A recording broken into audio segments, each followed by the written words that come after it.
Open. Welcome everyone. If we could please open with the Serenity Prayer. God, give me the serenity to accept the things I cannot change, things I can, and the wisdom to know the difference. Thy will, not mine, be done. Amen.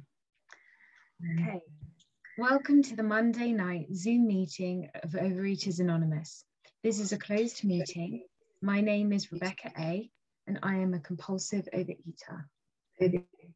If this is your first time at the meeting or you are visiting, please introduce yourself by your first name so we can get to know you better. And feel free to pop your name in the chat as well, because we are recording, and if you don't want your voice to be on the recording, that is perfectly fine. Hi, Bex, welcome. Hi, I'm Bex, compulsive undereater, anorexic, bulimic. Oh, welcome. And I apologise for my little boy in the background. Not at all, welcome. Great to have you with us.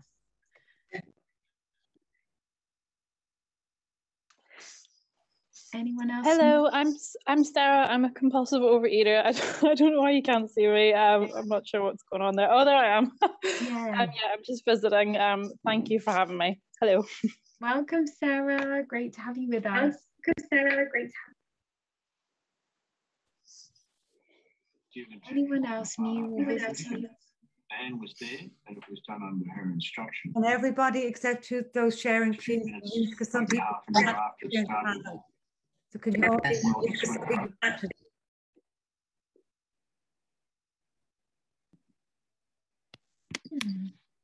Okay, well, welcome any newcomers.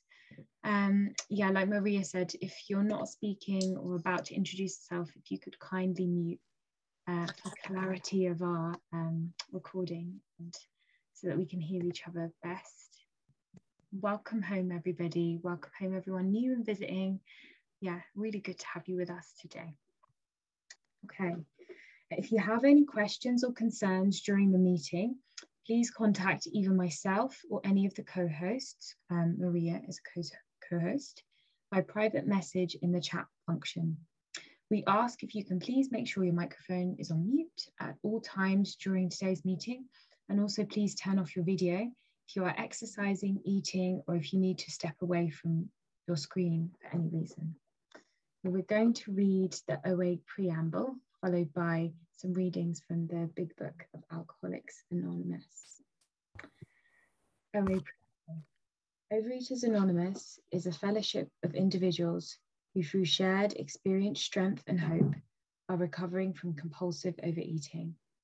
We welcome everyone who wants to stop eating compulsively. There are no dues or fees for members. We are self-supporting through our own contributions, neither soliciting nor accepting outside donations. OA is not affiliated with any public or private organization, political movement, ideology, or religious doctrine. We take no position on outside issues. Our primary purpose is to abstain from compulsive eating and compulsive food behaviors, and to carry the message of recovery through the 12 steps of OA to those who still suffer.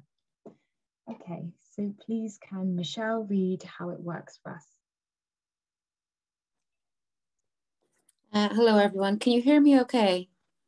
Yeah. Yeah, thanks very much. How it works. Rarely have we seen a person fail who has thoroughly followed our path. Those who do not recover are people who can not or will not completely give themselves to this simple program. Usually men and women who are constitutionally incapable of being honest with themselves. There are such unfortunates. They are not at fault. They seem to have been born that way. They are naturally incapable of grasping and developing a manner of living which demands rigorous honesty. Their chances are less than average. There are those too who suffer from grave emotional and mental disorders. Many of them do recover if they have the capacity to be honest. Our stories disclose in a general way what we used to be like, what happened, and what we are like now. If you've decided you want what we have and are willing to go to any length to get it, then you are ready to take certain steps. At some of these we balked. We thought we could find an easier, softer way, but we could not. With all the earnestness at our command, we beg of you to be fearless and thorough from the very start.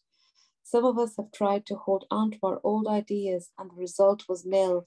We let go absolutely. Remember that we deal with alcohol, we deal with food, cunning, baffling, powerful. Without help, it is too much for us.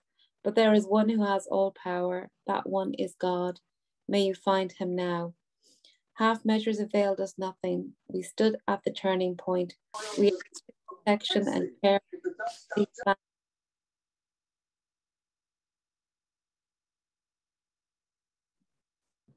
So sorry, Michelle, we just muted everybody. But if you could repeat that last line, that would be awesome. Sure. Just from the here are the steps, just that one? Where do you want me to pick up our half measures? Half measures, thank you. Perfect. Half measures availed us nothing. We stood at the turning point. We asked his protection and care with complete abandon. Here are the steps we took, which are suggested as a program of recovery. Thank you. Oh, thanks, Michelle. Thanks for your service. Okay, Carol, could you please read us the 12 steps?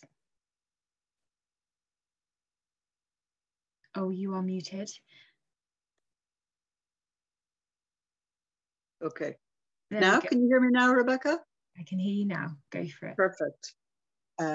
Here are the steps we took, which are suggested as a program of recovery. 1, we admitted we were powerless over food, that our lives had become unmanageable. 2, came to believe that a power greater than ourselves could restore us to sanity. 3, made a decision to turn our will and our lives over to the care of God as we understood him. 4, made a searching and fearless moral inventory of ourselves. 5, admitted to God, to ourselves, and to another human being the exact nature of our wrongs. 6, were entirely ready to have God remove all these defects of character. 7, humbly asked him to remove our shortcomings. 8, made a list of all persons we had harmed and became willing to make amends to them all. 9, made direct amends to such people wherever possible, except when to do so would injure them or others. 10, continued to take personal inventory, and when we were wrong, promptly admitted it. 11, sought through prayer and meditation to improve our conscious contact with God as we understood him, praying only for knowledge of his will for us and for the power to carry that out. 12, having had a spiritual awakening as the result of these steps, we try to carry this message to other compulsive overeaters and to practice these principles in all our affairs. Do I stop there, Rebecca? Yeah, that's perfect. Thank you, Carol. Thank you. Next, could we please have Geraldine to read more about compulsive overeating? Thanks, Rebecca. Hi, everyone. I'm Geraldine, gratefully recovered compulsive overeater today. Most of us have been unwilling to admit we were real compulsive overeaters. No person likes to think he is bodily and mentally different from his fellows.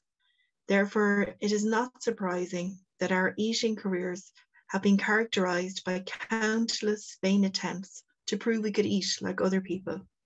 The idea that somehow, someday, he will control and enjoy his eating is the great obsession of every abnormal eater.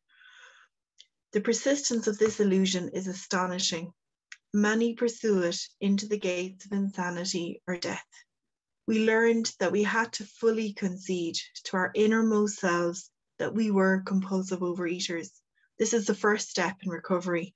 The delusion that we are like other people, or presently maybe, has to be smashed. We compulsive overeaters are men and women who have lost the ability to control our eating. All of us felt at times that we were regaining control, but such intervals, usually brief, were inevitably followed by still less control, which led in time to pitiable and incomprehensible demoralization. We are convinced to a man that compulsive overeaters of our type are in the grip of a progressive illness, Over any considerable period, we get worse, never better. We are like men who have lost their legs. They never grow new ones. Neither does there appear to be any kind of treatment which will make compulsive overeaters of our kind like other men. We have tried every imaginable remedy. In some instances, there has been brief recovery, followed always by a still worse relapse. Physicians who are familiar with compulsive overeating agree there is no such thing as making a normal eater out of a compulsive overeater. Science may one day accomplish this, but it hasn't done so yet. Thanks, Geraldine. That's great. And next up, may we have David to read us the tradition of the month, please. Oh, you are muted. There we go. So you asked me to do the promises, the 9th promise, yeah? Oh, okay. I'm sorry, my mistake. I will read the tradition of the month, and that is perfectly fine. Just bear with me a second.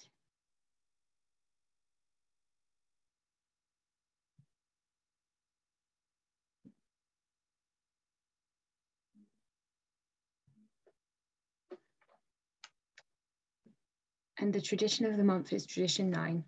OA as such ought never be organised, but we may create service boards or committees directly responsible to those they serve. And that's tradition 9. And next, may we please have Margaret reading A Vision for You for us. Thanks, Rebecca. Hi, everybody. I'm Margaret. I'm a compulsive overeater. Our book is meant to be suggestive only. We realise we know only a little. God will constantly disclose more to you and to us. Ask him in your morning meditations what you can do each day for the man who is still sick. The answers will come if your own house is in order. But obviously you cannot transmit something you haven't got. See to it that your relationship with him is right, and great events will come to pass for you and countless others. This is the great fact for us. Abandon yourself to God as you understand God. Admit your faults to him and to your fellows. Clear away the wreckage of your past. Give freely of what you find and join us. We shall be with you in the fellowship of the Spirit, and you will surely meet some of us as you trudge the road of happy destiny. May God bless you and keep you until then.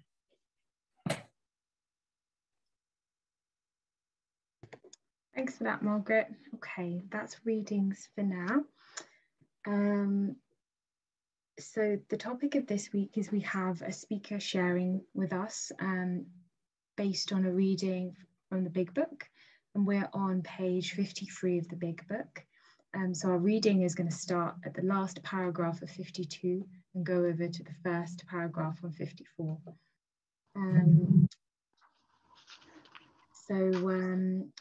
Yeah, may Monica please kick off our reading, followed by a share by dear Nancy P. from Massachusetts. Monica. Hi everybody, I'm Monica, compulsive eater. The Wright Brothers' almost childish faith that they could build a machine which would fly was the mainspring of their accomplishment.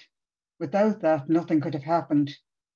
We agnostics and atheists were sticking to the idea that self-sufficiency would solve our problems. When others showed us that God's sufficiency worked with them, we began to feel like those who had insisted the Wright brothers would never fly. Logic is great stuff. We liked it, we still like it. It is not by chance we were given the power to reason, to examine the evidence of our senses, and to draw conclusions. That is one of man's magnificent attributes. We agnostically inclined would not feel satisfied with a proposal which does not lend itself to reasonable approach and interpretation. These were our pains, hence we were at pains to tell why we think our present faith is reasonable, why we think it more sane and logical to believe than not to believe, why we say our former thinking was soft and mushy, when we threw up our hands in doubt and said, we don't know. When we became alcoholics, crushed by a self-imposed crisis, we could not postpone or evade. We had to fearlessly face the proposition that either God is everything or else he is nothing. God either is or he isn't. What was our choice to be? Arrived at this point, we were squarely confronted with the question of faith. We couldn't duck the issue. Some of us had already walked far over the bridge of reason toward the desired shore of faith. The outlines and the promise of the new land had brought luster to tired eyes and fresh courage to flagging spirits. Friends' hands had stretched out in welcome.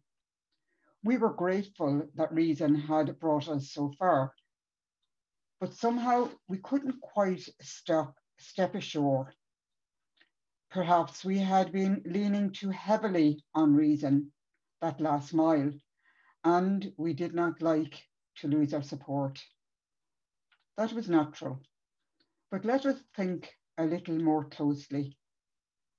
Without knowing it, had we not been brought to where we stood by a certain kind of faith? For did we not believe in our own reasoning? Did we not have confidence in our own ability to think? What was that but a sort of faith? Yes, we had been faithful, objectively faithful to the God of reason. So, in one way or another, we discovered that faith had been involved all the time. Thanks, Rebecca. Marvelous, thanks for that. Okay, yeah, Nancy P from Massachusetts. Thanks so much for coming today to share. Take it away. Thanks, Miriam. Unmute myself. Hi, thanks Rebecca for asking me. And hi everybody, Nancy P from the Boston area in Massachusetts, West Newton, Massachusetts, right next to Boston. That's important to me that I don't live in Boston, but I'm right near it. So the Wright Brothers' childish faith, they could build a machine.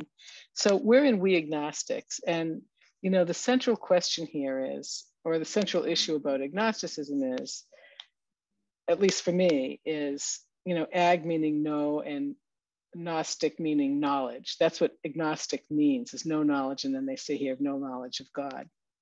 So I don't really care about that. Like, I had to stop caring about that because I spent quite a long time trying to make it work for me with the God thing. And most people know, and for those who don't, I'll just say briefly, wait a second, get my cat away from here. I've been in this program for 50 years. I had my 50th anniversary this past January, so I'm working on 51 years this coming January. And between 1971 and 2017, I had no recovery. I mean, I had thin weeks, or maybe even thin months every once in a while, every great once in a while. But for the most part, I was struggling with as little as 10 pounds and as much as 50 or 60 pounds.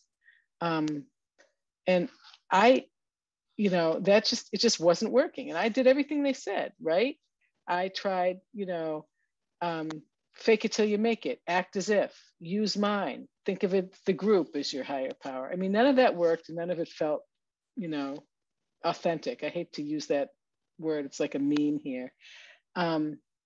So none of that worked for me. And when I, you know, it says here, you know, when we were crushed by a self-imposed crisis that we could not postpone or evade, you know, I don't know if my crisis was self-imposed or not. All I know is that I had a crisis in my family. My daughter was hacking herself up with a razor blade and burning herself to a crisp. And And I was howling with fear and pain and rage. So I didn't throw my hands up and say, I don't know. I said, I don't know and I don't care. Just make it go away. I just wanted the pain to go away, and I didn't care what I had to do. But I was still stuck in that spot of, I couldn't make this happen. You know, I couldn't make the God thing happen for me. I remember when my parents told me about God. You know, children aren't born with, you know, we aren't born with believing in it. We're taught. And my parents told me about God. And I said, well, what do you mean, God? And they said, yeah, God is everywhere. And I remember looking at the woodwork at the bottom of the wall, and I thought to myself, even behind there, you know, like everywhere, you know, it just didn't, I mean, not that I was a scientist, but, you know, that was a place that I thought, oh, I'm not sure about that. And I never was sure. And then it became like sort of hardwired that I couldn't believe that. I couldn't make that my truth. And I tried hard, and it didn't work. And so, you know, unhappily, I trudged the road of happy destiny, la, la, la, la, la, you know, and some of the methods that I tried that, you know, this won't be news to anybody. I tried a lot of different ways to make this God thing work, or to make the program work, to skate around the God issue, you know, and I'd go to 1 billion meetings, or I'd get a mean sponsor, like the meaner the better, you know, like if I look sideways at a stick of butter, they'd be like, oh, you have to start over again, you know, like, you broke your abstinence. And in the Boston area, there is a lot of abstinence, and not a lot of recovery the way that I feel comfortable. And so, you know, meetings are like this. Hi, my name is Nancy P. I want to just claim my seat. I love being abstinent because it's awesome, because I'm abstinent, and abstinence is great because abstinence is awesome, and I'm abstinent, and I love it because it's abstinent. Thank you. And then everybody would clap. And, you know, that's not, I knew that the answer isn't with the food, and yet I couldn't embrace. You're muted, Nancy.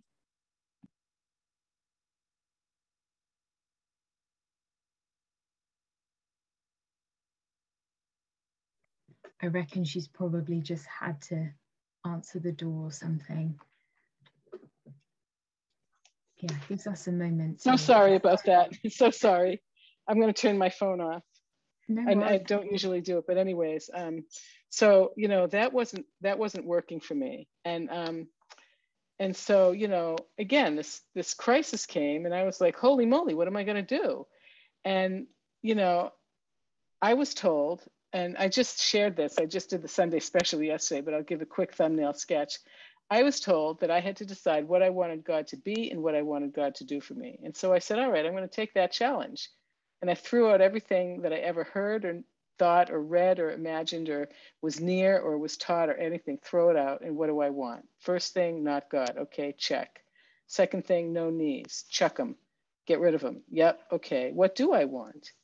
And then I thought about it, and I thought, what can I embrace? Because I was in a monstrous amount of pain, and I couldn't eat fast enough to outrun the feelings. And trust me, I know how to eat, and I couldn't. And so I came up with some things that were non-offensive to my tender agnostic soul. And they are, you know, I can embrace trust and compassion and sympathy and friendliness and kindness. And, you know, I thought of it like building a swing set. You know, I have my 8 or 10 big pieces and then 9 million little bolts and nuts and screws. And that worked for me. And I reserve the right to change it or amend it anytime I want, because this is just for me. And what do I want God to do for me? Make me into those things. And so it wasn't that I wasn't kind and compassionate and sympathetic and loving and kind and all that stuff. I am, and I was, but I wasn't consistently so by a long shot. And that was, you know, thus was my cornerstone set in place. So, you know, here we are getting there, but even in order to get there, I had to surrender. You know, that was the only painful part of it. I had to surrender. It talks about, you know, we had to, sticking to the idea that self-sufficient would solve our problems when others showed that God's sufficiency. I mean, that stuff makes me want to run away. You know, I don't want that. And, you know, when you go see a movie, movies are based on something called, this is an actual thing, willing suspension of disbelief. That's why you can go see a movie about magic and say, this is a great movie. And then you come out and you're good to go. You still have your regular life and you don't expect, you know, any you know, fairies or magic demons or anything to come down. You know, you have your willing suspension of disbelief.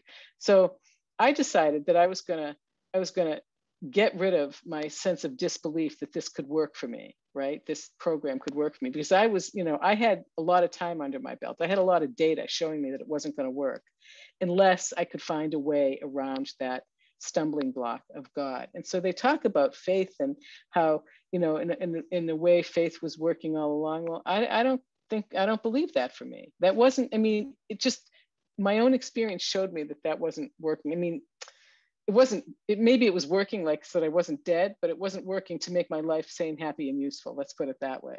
So, you know, I had many opportunities. Life tapped me on the shoulders many times and said, how about now, Nancy? Do you surrender now? You know, I'd get in some awful predicament and, you know, I'd be in pain and I'd cry and I'd be upset. And I had my stupid journal, my dumb journal that would say, you know, praying to something that I didn't understand or not, that I didn't believe in, like, I totally surrender. I'm sick and tired of being sick and tired. I totally turn everything over to you. I'd say you. And I mean, you know, and then you know, it was like I was just writing nothing, you know, it was like I wasn't working on it at all. So, you know, when I surrendered, when I really had no place else to go, like what was my choice to be? Get on it or don't get on it. I had to say, okay, I'm going to get on it. And, you know, surrender is what convinced me that my actions were going to work. You know, I have a note in my book that says, that I wrote to myself, faith is what convinces us that actions will work. But I've changed my mind. That's probably 20 years old when I wrote that. Surrender is what gave me the, you know, my data points. I'm very data driven. You know, I want to see facts, just like they say here. I am agnostically inclined. And so my surrender was the key to everything. When I surrendered, it was like talk about willing suspension of disbelief. It's like I had a key to a magic room and I turned the key and the walls rotated, the floor fell away, and it went from a dungeon to a library. I mean, it literally changed everything, every single thing. And all of a sudden I thought, you know, throwing up my hands and say, we don't know. And like I said, I threw up my hands and said, I don't know, and I don't care. Just make it go away. And so, you know, you know, half measures avail us nothing, and lurking notions don't do us any good. I mean, my lurking notion wasn't so much that I could eat, it was the lurking notion that somehow I could do it another way than what they said. But the book doesn't say that I have to do it, but I have to go to church or, you know, figure out some religious or, you know, God-ish way to do it. I don't know what else to say. They just say, however you get there is okay. And so I said, all right, I'm going to take you up on that challenge. I'm going to get there. I'm going to take a spiritual machete and I'm going to bushwhack my way through this jungle, and I'm going to find my own path. And I always use the example of, I live right near a road that goes from Maine in the extreme northeast of the United States down to the tip of Florida, called Route 95. And I live a couple of miles from there. So if I want to go to New York, it's 200 miles away. I can be there straight shot in 4 hours. Or I might decide, hey, I want to go to Maine first, so I could be there in 12 hours. Or I could fly to LA and then go to New York, and I could be there overnight. I could go to China. I could go anywhere I want. And as long as I'm in New York, you know, the book says it's okay. So, you know, so I say, you know, that's how I can, that lends itself to reasonable approach and interpretation for me that way. And so I had to find my own way, because all religions say the same thing. They say, come with us and we'll show you the way, and we'll keep you out of scary neighborhoods, and we'll keep you off of yucky roads and bad, scary turnoffs and all that. And if you come with us, no religion says, you know, rape, murder, and pillage, and steal and cheat and lie. None of them say that, whether it's the cross, the crescent, or the star. They all say the same thing in, you know, a few other, you know, accoutrements. And none of that was working for me. So, so I had this self-imposed crisis, or not this, I had this life-imposed crisis that I couldn't postpone or evade, because things were not getting better for me. And so I had to make my decision. So my decision was that I was going to fling myself into this. I was going to fling myself into this life, like flinging myself out of a plane with no parachute. And I didn't care where I landed. And as it happened, I was caught and held close and put gently on the ground. You know, and I had to do it 100%. But the good news for me was that, you know, people talk about, I was talking to somebody the other day and she was talking about this soda machine. If you put $1 in, that's how much it costs to get a soda. And if you put 75 cents in, you know, you don't get the soda. You know, I wear glasses. I wear them on the weekends. I wear them at night. I wear them when I go to weddings. I wear them at movies. I wear them unless I'm asleep or in the shower. I have to wear my glasses. So I don't put in 98%. You know, sometimes if you work part-time, you get, at least in the United States where we don't have national health, you get half benefits. That doesn't work that way. You know, if I work half of this, I get nothing. If I work 90% of it, I get nothing. If I work 99.999%, I get nothing. I have to be in 100% all the time. And the good news is that it worked. And not only did it worked well and it worked fast. And, you know, I was in such pain over my family situation. And there was nothing I could do to make that better. I would have shouldered her pain, my daughter's pain, in a heartbeat to save her from it. I'm her mother, for crying out loud. Like, that's my job, is to take care of her and to keep her safe. And I couldn't do anything. And, you know, these steps, once I decided, I had my cornerstone set in place and no later vicissitude has shaken it. I mean, I stepped from bridge to shore and, you know, I mean, I've got 50 years under my belt in this program. And until 4 years ago, I knew well about maybe 8 or 10 people. You'd think I would know thousands, but no, you know, I didn't want to know anybody. And the last thing that I'll say is, you know, this surrender that works so well, it was like I got scanned, you know, by a giant scanner, and they took out, surgically removed all the pain and the taint and the rot, and they left me clean and whole and healed. And, you know, today I live a life that is second to none, and it's just a regular life. I mean, I do laundry, I go to the grocery store, I do errands. You know, I disagree with my husband, and, you know, I wish my kids would move away, far away sometimes. You know, I mean, I do everything that you all do. I do my chores and I have my leisure time, but I do a lot of service, and I make a lot of phone calls, and that's what keeps me in fit spiritual condition. And thank you so much, Rebecca, for asking me to share. And I welcome phone calls. I left my number in the chat. Thanks, Nancy. Thanks for all you do and all you give. And yeah, that was superb. Thank you for your experience, strength and hope today. Okay, so let's open the floor to shares. And if you have a question for Nancy, we will now open for sharing. And we're going to close at 25 past, thereabouts. And if you would like to share, please raise your hand in the participant section. We will call on you accordingly. Please limit your share to 3 minutes. In that way, others get an opportunity to share their experience, strength and hope too. Okay, yeah, I can see hands up already, which is fantastic. So Debbie G, take it away. Hi, my name is Debbie. I'm a compulsive overeater. Oh, Nancy, it was so good listening to you. Let me see if I can find your face, because I've lost you there.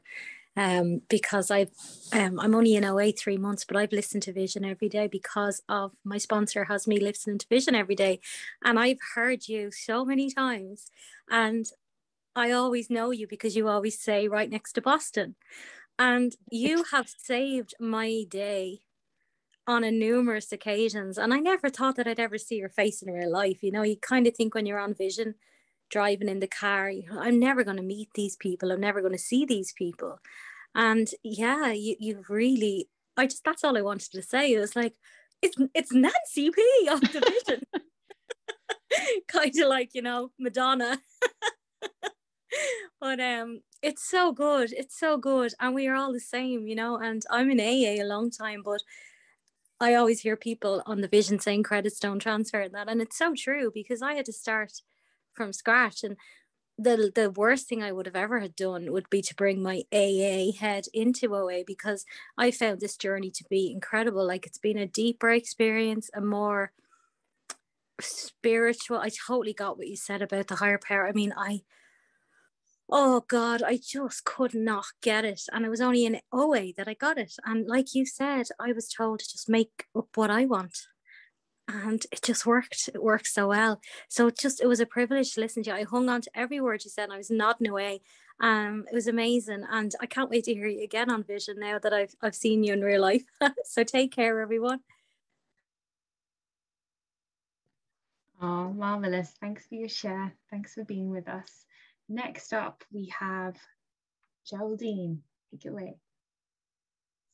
Thanks, Rebecca. And thanks, Nancy. I couldn't believe after hearing you yesterday on the special edition, then when you started talking today, I thought, what a treat. And it was lovely how you recap the story. And I suppose particularly appropriate, that you were sharing on page 53, because I really loved how, I suppose you just, made it so real that sometimes, it's just so hard to get it. And particularly, like, I love that middle paragraph on page 53. We have to fearlessly face the proposition that either God is everything or else he is nothing. He either is or he isn't. And I loved how you spoke about, there's no such thing as being 99% in, it's not like they're working part-time and getting part pay. It's half measures availed us nothing. And, just when you said that to me, it was like, yeah, that was the decision I had to make. I came in, with some belief, but, I was probably only at 50%. I didn't realize it was, that this is what would get me there. And it was just so great to hear your story and even more detail on it yesterday. And, last week, it wasn't at the same level as what you've described, but, my daughter had to have, thankfully a straightforward surgery, but I was just so grateful to be in the program and not to be turning to food. I would have catastrophized it to the nth degree, and I'd have been eating all around me. So what could you do in the hospital? Only be chomping away on whatever. And I was just so grateful I could just hand it over. And it was just lovely to hear how it helped you so much too. So thanks again, and like that, look forward to hearing your voice and your shares more in the future. Thank you. In progress.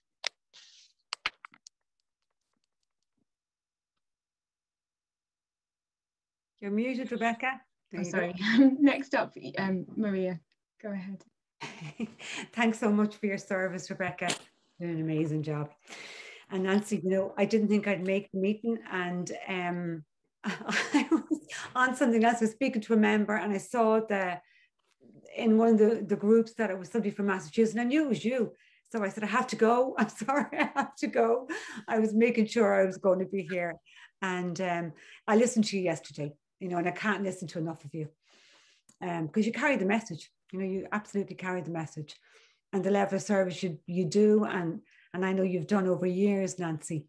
And, you're a testimony as well to the fact that you don't need religion, because, spirituality bounces off you. It absolutely oozes from you, Nancy. And you describe yourself as an agnostic, yet, you said it yesterday, special edition. It works for you, agnostic or not. This program is open to agnostic, atheist, Hindu, Jew. It doesn't matter. It does not matter. We find a solution here in the rooms in the big book. And you spoke about just the line it talked to, and you spoke about it, Nancy, where it says, perhaps we've been leaning too heavily on reason that last mine, and we did not like to lose our support. So reason is my mind. Reason is when I'm relying on my mind.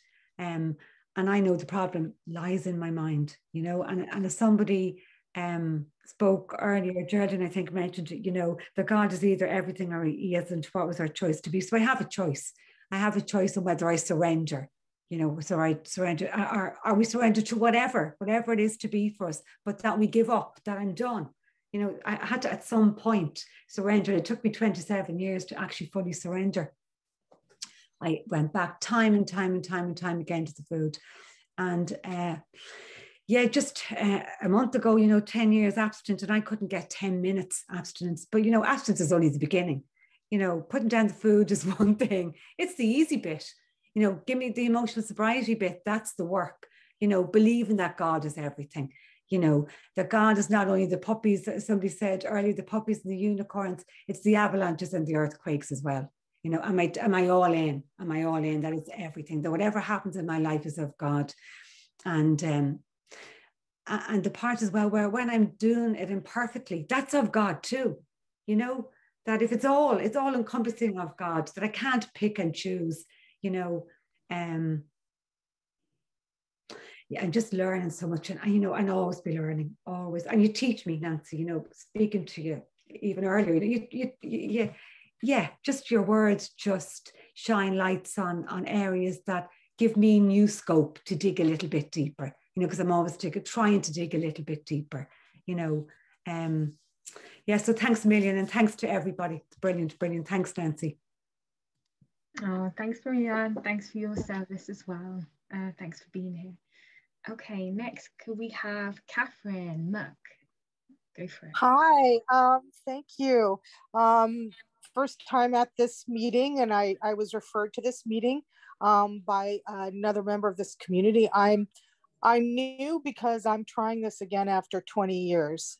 I was disenchanted, and Nancy, it was so amazing to hear what you had to say, and to be able to watch it come out of your body, and your soul just came out and touched mine in the way that I needed it.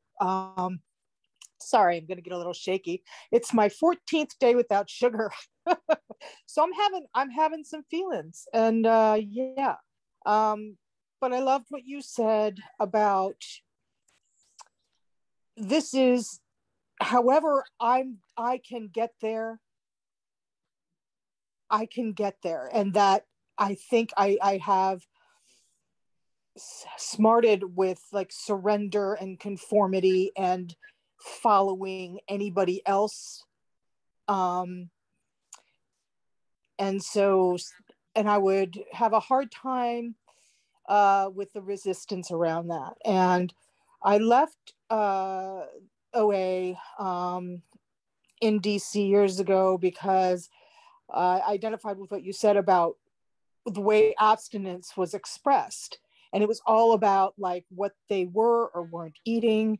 And people weren't talking about trauma. They weren't talking about what they ate over. They weren't talking about, and it just didn't feel authentic to me.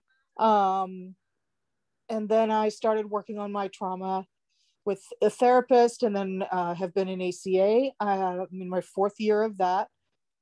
And I've come really far, but I cannot get to the next level of healing without putting down the food. And I am feeling right now entirely ready to do that. Sugar was the first thing. I have to admit that it was the easiest substance that is bad for me, that I'm addicted to, that I could do. But that's okay, because I had to do something. I quit smoking 4 years ago when I started doing ACA. So I'm getting there. And for, you know, to the half measures, that's so true. I've been such a tourist a lot of the time, and, you know, circling the pen rather than getting in the ring. But I'm in the ring, and I am spiritually separating, and my trauma bond to the food is slowly being released. And so for me now, like things, like I'm allowed to reword things if I need to, you know, whether it's, you know, the gendered language or the God stuff, whatever. Like I don't need to react to that. Like that's me stalling, right? Because it's not about that, because I have the freedom to receive, and my walls, however I can get them down to receive the spirit of healing, that's what I need to do. And so I'm really seeing that this is not about more loss, like losing weight. It's about releasing the weight and releasing the trauma. And so I'm sorry, I'll stop, but I'm glad to be a newcomer on this day to hear what you had to say, because I believe in myself and the program a little bit more. Thanks. Oh, thank you so much, Catherine, for your share, and well done for day 6. Welcome home. Great to have you with us. Okay, next I'm going to take a quick share. My name's Rebecca, compulsive overeater from London in the UK. Really grateful to be with you all today. And thank you so much, Nancy. I'm so grateful to you. You know, I remember like yesterday, the day that I tentatively kind of opened my mouth as a newcomer on Vision, really nervous. I wasn't expecting anybody to call me, and like, yeah, you know, you're for real in terms of your like service commitment, because you make a lot of calls. I was so delighted to kind of get this call from somebody in Massachusetts with such strong recovery. What a gift, what a blessing. And you know, yeah, like half measures avail us nothing. You know, I love that analogy about like trying to put like, I don't know, like a 50p inside a kind of £1 machine for a drink or something, and you don't get anything. And it's absolutely so true. But like, I don't know, I love to live in that grey area. Maybe if I do it grey, not black or white, if I do it a bit grey, maybe I'll get results. And yeah, it didn't work. And it's so obvious now that it doesn't work. But yeah, your message of kind of just fully giving yourself to this program, so beautiful. It's really powerful. And yeah, you use spirituality. You know, that's what I get, a very pure kind of spiritual message of just kind of going all in. And for that, I thank you for your share. And with that, I pass, because I can see that there's hands up.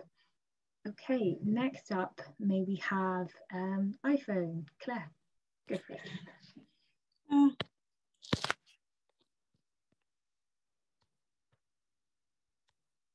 Okay, I'm not muted. Can you hear me? Yeah, I can hear you. Sorry, I'm on my phone. I don't usually go on my phone. Hi, everybody. My name's Claire. I'm a recovered compulsive eater in Cornwall in the UK.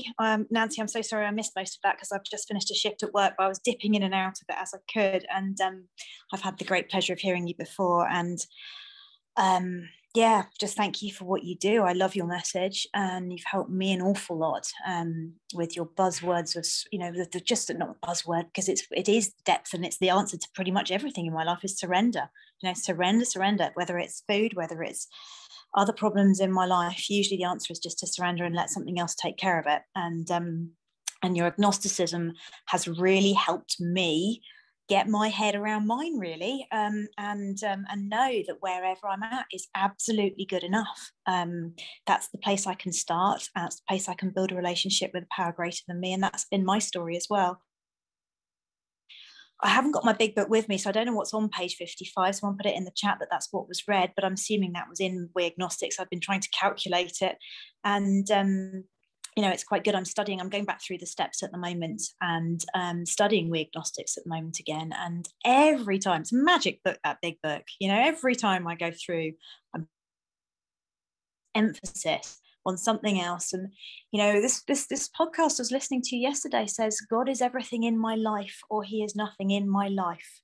That's all it did. It just added in my life, and it completely made something click for me, because I've never had a problem with a higher power out there. I know I'm not the be all and end all. I know that nature and, you know, there's all sorts of powers and energy in the universe that's far bigger than me. But have I believed that in my life, or do I think I'm best at playing God in my life? You know, and it just really transformed it for me, because quite often I think I am best at playing God in my life. Actually, I think of my life, and it doesn't work for me at all. It really doesn't. So even these just little nuances of going back through that chapter and restudying it and going back there and challenging my prejudices, you know, and I still have those prejudices to challenge in that chapter. It's brilliant just to go back through and see, where am I not being open-minded? You know, just because I don't understand something doesn't mean I can't use something. You know, I don't understand how my car works, and yet I use it every day. And it's been my experience. It's exactly the same with the program. I don't need to understand it. all I need to do is take the actions that I'm told to take, which I'm told will work for everyone else, which have tried and tested, worked for me to keep my nose out of my binge foods and abstinent for the last 4 years nearly, God willing. And it works, you know, and I don't need to understand it further than that. I just need to try and build a relationship with it. So yeah, really good to see you on here tonight. I'm sorry I didn't quite get here for the beginning of the share, and just I just think it's amazing, isn't it? I just still can't get, you know, I can finish a shift at work and just plug in the on-call room before I go home. It's just wonderful. It's just such a gift, this fellowship and the people in it. And it's helped keep me well. And if you're new or coming back, you know, it's corny, but it is true. It works if you work it, if you put the action in, put down the food. There's plenty of recovery out there to be had. So yeah, I'll leave it there. Thank you so much. Oh, thanks, Claire. Thanks for joining us from the on-call room. Awesome. Okay, next we have Bex, followed by Margaret D. Thanks. Hi, I'm Bex, compulsive undereater, anorexic, bulimic.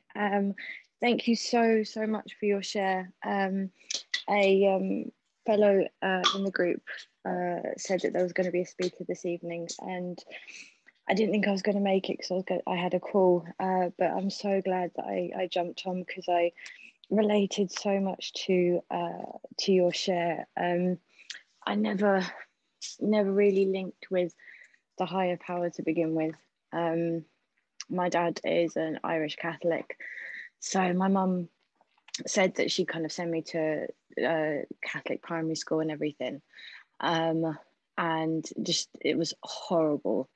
And that just sort of put me on the wrong path to begin with. And I just I believed that there was something out there, but I didn't know what. And then sort of had an epiphany recently and started sort of listening. Started a new kind of food plan, and I've had 2 kind of really good weeks, and kind of had a Zoom call today with the consultant that I'm hoping is going to do some surgery for me. I had bariatric surgery about 2 years ago in February, and I've lost over half my body weight, but unfortunately I've ended up with an eating disorder. But she said that it is okay for me to get my excess skin removed, that I'm an okay weight to get it done. So it's just like, for me, that's just fantastic news, because that's been really contributing to my body dysmorphia and that kind of thing. But I'm having 3 meals a day, I'm having 3 snacks a day, and I've got to the point where I'm maintaining my weight. So I'm now trying to up my food so that I can start building on it. But yeah, thank you all for your shares and your service. Oh, thank you so much for your share, Bex. Great to have you with us. Okay, next we have Margaret D, and there's still time for one more share if anyone is so inclined, but Margaret, go ahead. Thank you, Rebecca. Thank you for your service. Hi, everybody. I'm Margaret, and a compulsive overeater. And thank you, Nancy, for a wonderful share. I really enjoyed it and I learned so much from it. I too I came into OA in February, and I would say that I had been fighting with the idea of God for most of my life, kind of wanting to believe, but you know, my intellect saying, you know, well, that's only a cop out, and all the rest of it. But I love the idea, and I had the experience myself of designing my own sense of what my higher power would be. And when I was designing this higher power, I wanted somebody compassionate, powerful, loving, but also would demand the best of me, would demand me to reach everywhere I could go. And put me in places or support me in places where I needed to be to develop and grow. So, and that's what I have met. And I loved your expression where you said that when you surrendered, you were cut and held gently and put to ground. And I thought that was just gorgeous. And that's been my experience. You know, it's been totally my experience. I'm not, to the grace of God, my higher power, and all the community of OA, I'm not touching my alcoholic foods. even though there's been huge temptation at times to do so, I haven't done it. And that's only a day at a time, and I realize that. But I'm so grateful for that. I'm so grateful for that experience. But I'm also grateful, I was just thinking about it today. One of the things I have to do, I had a knee replacement last year, and one of the things I have to do is exercise a lot and walk a lot. And I started walking in my local park, and I just noticed today for the first time that I was actually didn't have the fear that I used to have walking on my own. And that was my first experience really of one of the promises, you know, around fear happening, because all of my life has been so much fear. And it was just, I just really luxuriated in enjoying myself, in loving nature, and in not, for the moment, living in the fear. So I'm very grateful for that. I'm very grateful for all of your sharing and for all I learned from you all, and Nancy, for your wonderful share tonight. Thank you. Oh, thank you so much, Margaret. Thanks for your service and thanks for your share. Okay, and closing us out, Michelle H. Jump in. Good evening, everyone. Michelle here, compulsive overeater, and I am 9 weeks abstinent this week, so I'm very happy about that. I'm 10 weeks in OA. And thank you to Monica for such a lovely reading, and such a special treat to have Nancy P on the call. It's rather starstruck by you, because I've listened to you, Nancy P, on various vision calls, you know, over the last 10 weeks. And you're part of the reason why I, you know, could, where I am today, along with all of the other lovely fellows here on this call, and of course my sponsor and my higher power. And for me, my version of it, my big book was starting to look like, we used to have a book in Irish school that we called Peg. Anyone who went through Irish school had this in the 80s and 90s, had this book called Peg. But I'm sure there's plenty of books that for anyone else, and where you just have lots of little notes written in the side. Maybe it was Shakespeare, maybe it was something else. But I, particularly with We Agnostics, I have so many little notes written in this, and everything I've either picked up from Vision or my sponsor, or when I was going through the relevant steps there. And it's really helped me, because when I came into program, I was kind of angry with God. I was a bit pissed off. I believed in him, but I was angry with him. And I didn't know that I wanted to not be angry with him. And, you know, through reaching out and speaking with my fellows, it was me that had walked away from my higher power, and not the other way around. My higher power is always with me.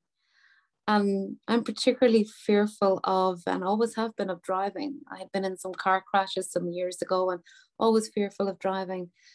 And I remember going on a trip recently, but my sponsor said some lovely words to me. She said, remember, you're taking your higher powers in the car with you. And I was like, oh yeah, that's right. So it was great. And throughout on the journey, I remember just speaking not a particular prayer of anything that I could, you know, that would have sounded anyways eloquent, but it was my own words. It was from the heart, and I was speaking to my higher power, and there was no fear, and it was a lovely journey, and I got there safely. And you know, it's just a small example of some of the ways that my higher power is helping me. And I'm so grateful for all the outreaches and for everyone that helps me every day. And I'm grateful for being here tonight. And thank you very much. Thank you so much, and congratulations on your early milestone. It's awesome. Loving it. Thank you so much. Okay, we've come to the end of share time. Are there any OA announcements? And please feel free to put any announcements in the chat. Hi, Rebecca, it's Anita here. Just the literature rep, just if there's any newcomers that are looking for any leaflets, I'm going to stick my number in. And also, just if anybody is interested in other literature, we have some copies of the OA 12 and 12, and we also have some copies of the AA Big Book. and they are $11.50, and the 12 and 12 is $13.50. We also have the OA workbook. That is $13.50, and obviously the newcomer stuff is free. But I'll pop my phone number in the chat there now if anybody wants to get in touch with me. Oh, thanks so much. Wonderful service. Thank you, Anita. Any other announcements? Okay. I'd like to remind you of Tradition 7, that every OA group ought to be self-supporting, declining outside contributions. The money pays for rent and literature, and any excess funds go to intergroup. We've posted the PayPal link into the chat. Okay, thank you everyone who did service today. Thank you so much, Nancy, for your share, and thank you all for being here. Tradition 12 states that anonymity is the spiritual foundation of all these traditions, ever reminding us to place principles before personalities. Therefore, who you see here, what you hear here, when you leave here, please let it stay here. Will Mark please read the promises from page 83 for us, please? Yeah, sure. Okay. Put on my glasses. If we're painstaking about this phase of our development, we'll be amazed before we're halfway through. We're going to know a new freedom and a new happiness. We will not regret the past nor wish to shut the door on it. We will comprehend the word serenity and we will know peace. No matter how far down the scale we have gone, we'll see how our experience can benefit others. That feeling of uselessness and self-pity will disappear. We will lose interest in selfish things and gain interest in our fellows. Self-seeking will slip away. Our whole attitude and outlook upon life will change. Fear of people and of economic insecurity will leave us. We will intuitively know how to handle situations which used to baffle us. We will suddenly realize that God is doing for us what we could not do for ourselves. Are these extravagant promises? We think not. They are being fulfilled among us, sometimes quickly, sometimes slowly. They will always materialize if we work for them. Oh, thanks so much, Mark. Okay, so we will close the meeting by linking the virtual hands and sharing the Serenity Prayer, using the word God as we understand. God, grant me the serenity to accept the things I cannot change, courage to change the things I can, and wisdom to know the difference. Keep coming back. It works when you work. The work is still worth it. Thanks, Rebecca. Thanks, Nancy. Thanks, Rebecca, for leading. Great Thank you, job. everyone. Thanks, For being Rebecca. so Thanks, everybody, for welcoming. having me. Everybody Thank call, you, call, Nancy. call, call. Nancy Thank P. you all. Thank you. Thanks, everyone. Good night. Night, everyone. Good night. Good afternoon. Bye. Goodbye. Oh, afternoon. Bye, everyone.